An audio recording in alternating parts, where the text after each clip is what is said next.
you have to be okay with losing business. And that's hard when in a business where we have to self-generate and create, we don't know where that next paycheck's coming from. So you have to be okay with not knowing where the next paycheck's coming from, and then also be okay with losing it. It's a leap of faith.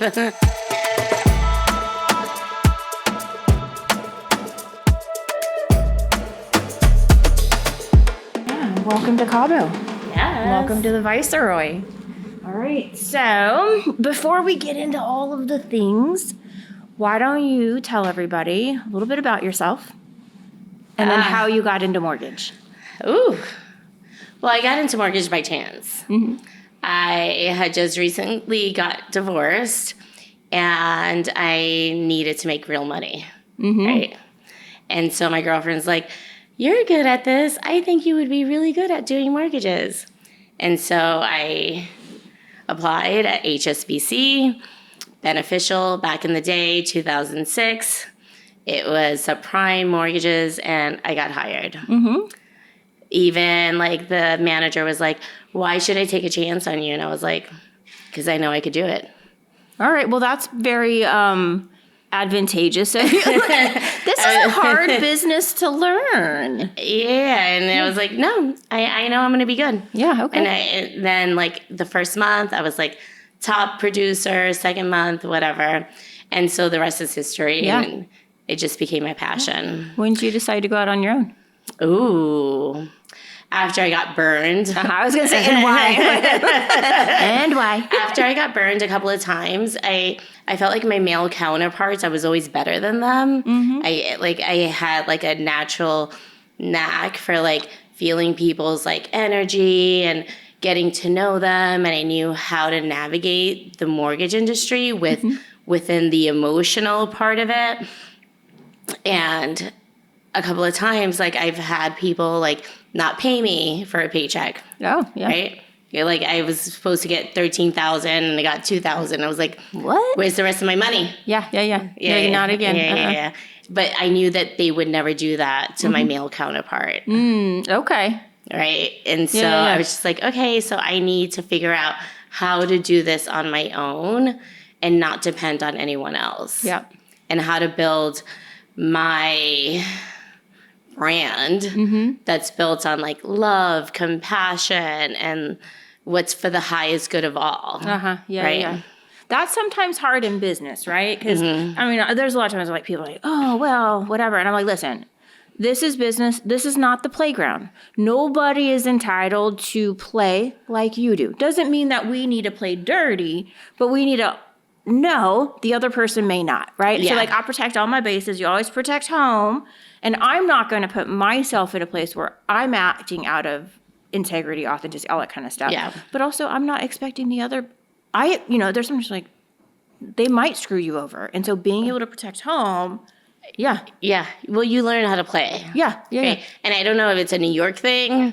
I know how to play. I know how to play the game. I know how to do it. But I know how to do it with authenticity. And I know how to do it with love and trust and like what's good for everyone. Yeah. All right, so share with me in the lending space, like we all do lending a little bit differently. I know for myself, I just strictly stay investor stuff. Some people are over in VA, some people are all across the board.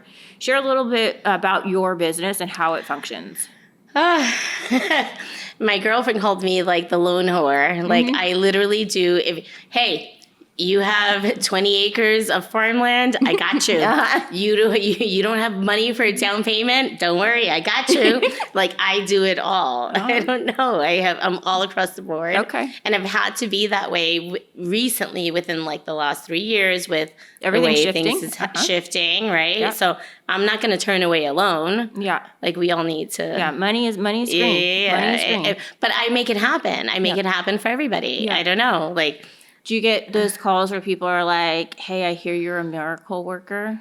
Oh, yeah, I'm like this. Yeah. I'm not in the miracle working business no more. I do. And they're like, oh, you can make it happen. I'm like, yeah, I can make it happen. Okay, here we go. Now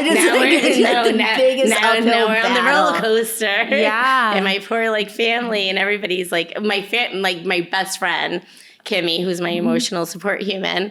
She's like, fuck. here we go again. Yeah, it's hard. Here we go again. Yeah, I can tell.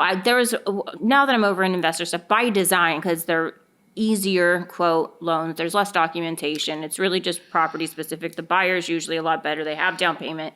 They have good credit. But before that, I was doing other stuff. And I'd be like, who referred you? No. Dang it. It'd be the person that, like, you really went to the end of the earth and it was not a clean file. It was really, really difficult and nobody else could have done it. But, like, you figured out how to make it work. And then you get called the miracle worker, right? And it's like, you're like, hi. Oh, hey, so I heard so-and-so referred me. You're like, oh. Because you know they have the same situation. They have no income. And you're like, you are going to ask me to do the impossible. I know. And I hear you're a miracle worker. Like, no. But I'll do it. I don't know why I do it. Maybe I like the torture. Maybe I like to be tormented. I have no idea. But I'll be like, I got it. Yeah, okay. Yeah. There is something very like masochistic of somebody that does this business. Yeah. Because a lot of days they're really difficult. And for whatever reason, I was telling you earlier, I was like, you know, it's like if you have like addiction brain, like if you like, it's the same receptor, I think that's what it is. right? I think that's what it is. It's like the dopamine, and it's like you can continue to get pummeled day after day and just work on really difficult things and take on a lot of stress, and you still show up. Like it's like, what is wrong with me that I continue to do this? I don't know what happened to me in childhood. I have no idea. But I do it. Like I do it, and I'm like, all right, and we you got actually this. like it. You're like, yes, we got it. We got it done. I'm like, Sylvia, we got it done. And she's like, what? Okay. Yeah. And you're like, okay. It is that's, I think, why these kind of events are so needed, especially for women, because it's like we're all like a breed of our own. And it's like you can sit there and you're like, you don't even have to say all the details. And I'm like, oh, I got you, girl. Like I've been there, and it can be very tough, but so rewarding. And yeah, we're a breed of our own. So share with me, what has been some of your biggest challenges you've had to go through in this business besides not getting paid?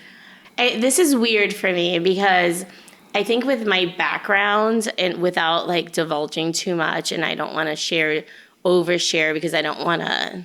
I'm an oversharer. Bring a stigma to something, but like I was bred. I feel like I was bred to do this. Mm-hmm. Like I used to go door to door selling religion. Okay. Oh wow. Okay. Door to door selling religion, selling. Hi, how are you? Dude, door to door sales come build you like all. Oh no! Like what happens to you when you die? Do you want to know? I have the answer in the Bible, right? So it's so weird, and so for this, I don't know. I don't know. I have no idea what brought me to here, but. Yeah. I love what I do. I really do. Yeah. Like once I shifted, because for the longest time it's all about money. Mm-hmm. Like, how do I make money? I want to make 100,000. I want to make 10,000 a month. Mm-hmm. And then once I shifted my mindset and like really helping people and realizing that I'm changing their life. Yeah. I'm building like something bigger than me. Mm-hmm. It shifted my mindset. Yeah. So I don't know. Is it easier to have success in that mindset than before? Oh, 100%. No, 100%. Yeah. Like now I don't, all right. So anybody knows I don't get leads. I don't buy leads. I haven't ever had to call a lead on like maybe 10 years. Yeah. I don't know. Everything's on a referral basis because they all know that like, I'm actually really passionate about this. I'm passionate. I knew what home ownership, how it changed my life going back, and how it changes people's lives. How did it change your life? Oh, well, whoa. That's deep. Okay. No, I'll go back. Yeah, no. I was born in the Bronx. And if anybody knows the Bronx, like, you don't get out of the Bronx, right? You don't. And so one day my mom was like, my dad's name is Angel. She's like, Angel, we need to get a house for the girls. We need to get it because we got broken into. Okay, so we got broken into a couple of times in our apartment while my dad was sleeping. Oh gosh. Yeah. And they stole everything. And so my mom was like, no, we got to get out of the Bronx. We got to get out of the Bronx. So she's like, let's buy a house in Queens, Queens, New York. Okay. And so it was like the biggest accomplishment for me. Like we had this yellow house. It was like the ugliest house on the street. Who cares? But it was our house. It was our yellow house on the street. And it just changed our whole, it just changes your psychology. I can't explain it. Yeah. I don't know. That's beautiful. Yeah. Were your parents like the first time home buyers in the family too? Yeah. My dad was VA. So he was a veteran, and so he used his VA benefits, and so we were able to $50,000. They bought their house in 1981. Oh wow. They still have it? No, well they moved to Valley Stream, but that same house today is worth like $1 million. Isn't that wild? Yeah. There's no other vehicle that I don't think that you can put money into and have it grow like that. Like, and sometimes I think, think like East Los Angeles, right? Oh, okay. I was like, what? Sorry. So in LA, East LA was like very immigrant, like sometimes violent, right? And to think that sometimes some of these families had came here, first generation here, had bought houses, and they probably never even thought their house was going to be worth like $1 million. Like, what? Like, we're getting up to where like homes in East Los Angeles are like getting to $1 million. It's amazing. And like, yeah, how, you think like first generation here, like immigrant status, and you bought it for like so little, so long ago, and like they probably don't have 401k, that that kind of jobs. It's a lot of like labor work, and if they were able to buy a house, where are you going to get $1 million? Like, it's wild to see how it shifts people's lives. And I feel like that's the community that I serve. Like that, like that's like, well, I serve everyone, but my bread and butter is that community. Like, and it just like, because I know the change that it made. Like, growing up, like all my cousins, like everybody like rented. So we were like, oh, we always had our house that we own. So it was just like this like nobody pride. can kick it you was like out. a pride thing that we had. Yeah, my dad could go crazy. Yeah. No, they can't kick us out. Yeah. Because you own it. Yeah, because we own it. Yeah. If not, they would kick him out. Trust me. Oh my gosh. So where do you see your business going in the next like 5 years? What do you want to do? I have no idea. Okay. I don't know. So I started my burger shop. I went on my own, and I wanted to do like this big grandiose thing. And then like the market shifted. So it's like, okay. Yeah. Well, sometimes like simple is better. There's times at which like we have a family of companies. Like my mom opened ours in 93, and then her and my stepdad together have a real estate company, and then he has an escrow company. And so right now we're in that like succession planning of like, how do they move on? And then there's 3 of us that are heavily into real estate and mortgage. So like, how do we take this and what do we want to do? And, sometimes your bigger is not better, like, do you want to grow it or do you want to keep it the same? Is it streamlining? And it's like, yeah. So I have like all these big ideas, and now I'm like, okay, so what do I do with my big ideas?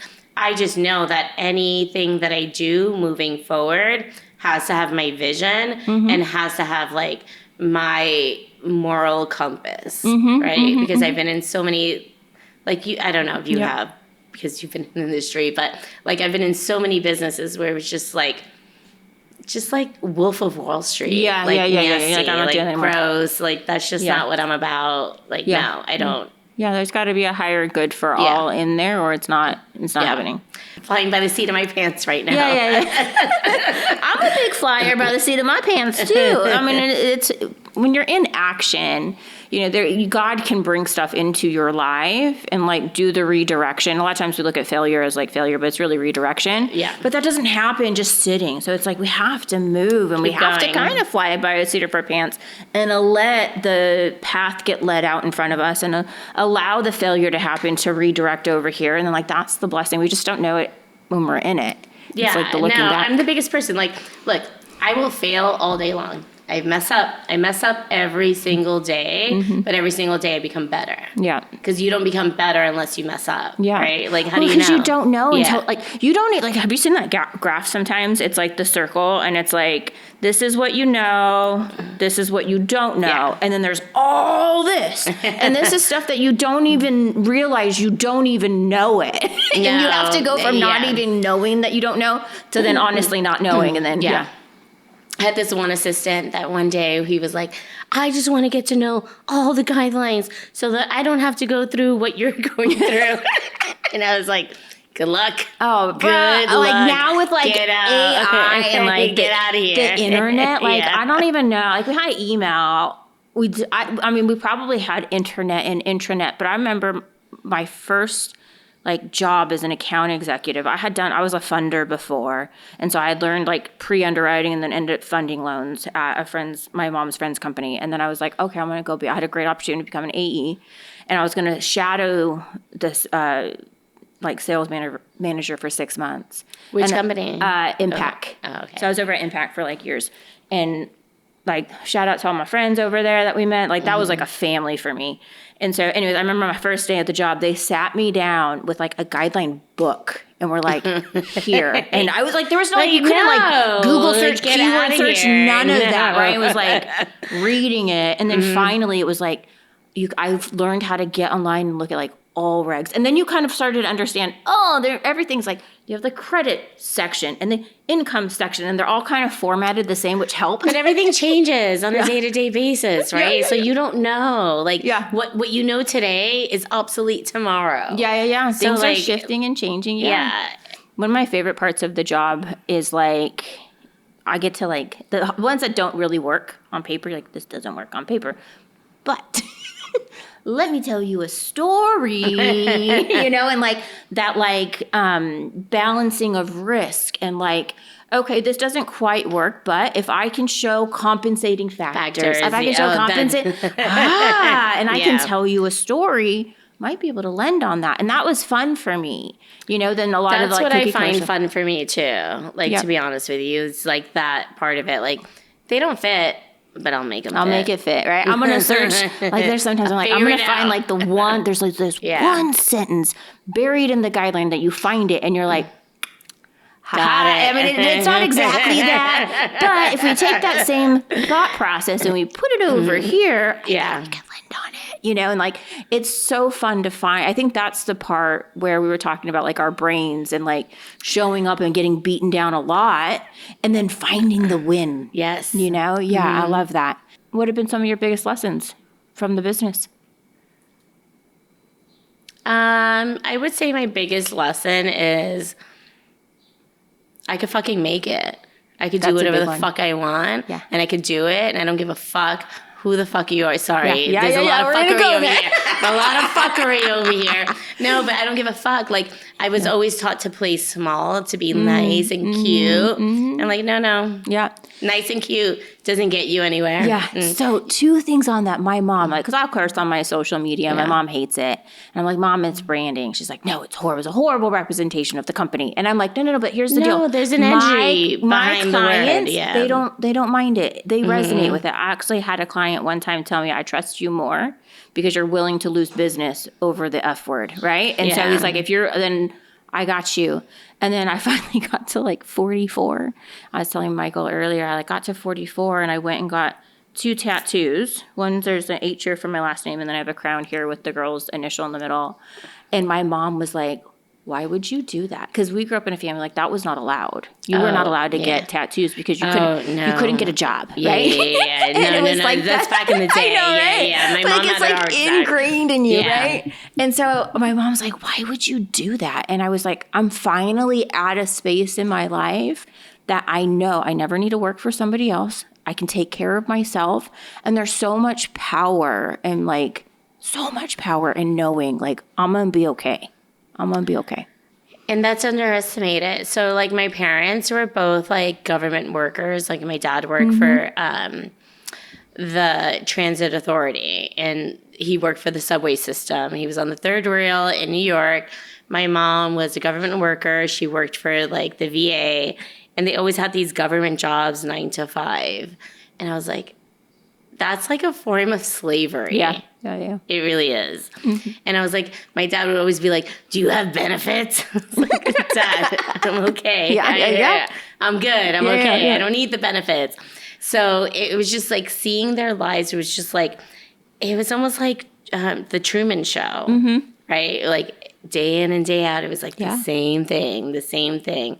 I was like, I don't want to live like that. No. Yeah. So I guess that's my biggest lesson. It's just like, I have my own autonomy to do whatever I want, when I want, and I dictate what I want to do every single day. Yeah. I think it depends on like your hierarchy of like value system. Like some people need security at the top. And like for me, it's freedom. Yeah. Like freedom and authenticity reign supreme for me. Everything else, I'm like, I'm willing to gamble here. And then, you know, it's also nice to have a counterpart that has a regular job that can be a little bit more consistent. I don't have that, but I'm okay with that. I'm so okay with that. Like, to me, it's just like a form of like slavery. I don't know. I just can't. Like, do it. There's something in my psyche that just rejects it. Yeah, same. Like I learned real quick, I'm like, I'm not a good employee. Every job I not that I had a bunch of jobs, always in sales. And I'd always be like, listen, I'm not an early riser. I need a 10 a.m. start time. And they'd be like, Paige, I can't do this. And I'm like, no.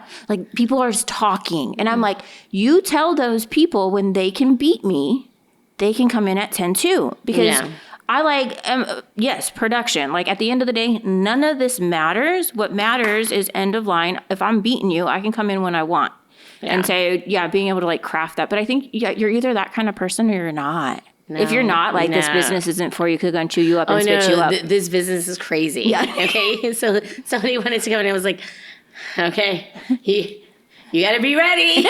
You sure you're ready for this? Because it's going to be a lot, but it's a lot of fun and it's crazy, but fun, but fulfilling.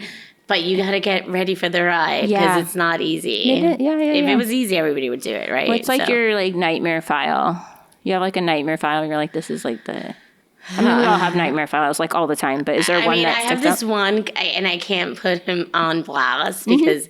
We'll change names and circumstances. He's been my nightmare for like 10 years, but he's given me so much business that I'm like, okay, because I'm there. I'm like, okay. He's like, I'm going to throw this at you. I'm like, all right, I got it. Okay. What? You have 20 acres? Okay, I got it. You have an almond farm? Okay, I got it. Yeah. So it's like the nightmare. Maybe my last one was kind of a nightmare. I don't know. They were this family that I have been working with for 2 years, okay? And so I had gotten them pre-approved. So we finally were getting traction and no other realtor wanted them. And they're like, we want you to represent me. So in California, I could do both. Yeah. Okay. Yeah. And so I was like, fine, I'll do it. But I was like, only under specific circumstances. Yeah. And then it turns out they had spent all their money. They didn't have the money to for the down payment. They didn't have money for the closing costs. Somehow we found the perfect home for them. Wow. Where the seller gave them $30,000 towards closing costs. I got them down payment assistance. But it was a pain. It took everything. I literally had to go into a cocoon. Yeah, I bet. Afterward. No, I don't want to talk. I mean, a 2-year lead time. When you think of other businesses in sales, 2 years to continue to show up and help and support. And no guarantee of a paycheck. No, nothing. And she would text me, hey, what do you think about this? What do you think about this? And here I am.